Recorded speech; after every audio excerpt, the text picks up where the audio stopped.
I get asked about the difference between the 1510 and the 1508, the sonic differences, and it's an interesting one. The 1508 was kind of like your best high school friend, you know, the one that 2 or 3 times that summer between high school and university, you wound up having to sort of help him out of the bar. He was just a little out of control, right? It was a great piece, super dynamic, so playful and fun, and still went super deep.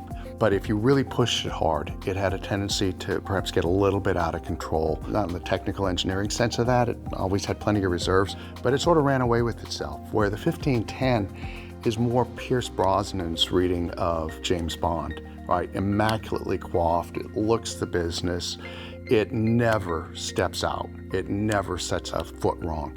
It's wildly dynamic, but there's this precision and this ability to be quiet when it shuts up that's incredible. We were using it to develop our demos of A Quiet Place 2, which is a very difficult movie to get right, from dead silence to massive sound. And the way it could crash to zero was just spooky. It added so much to the tension and the fear that that movie is trying to bring forward.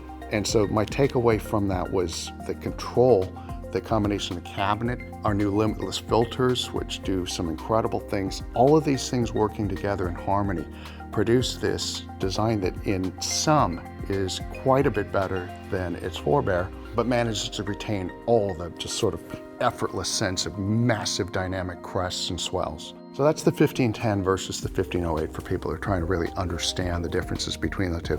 In the end, go visit a dealer, ask to see or hear both of them if you can during this transition period, but it's just a fantastic piece. I'm probably trying to figure out how to get a couple of them into my own home theater.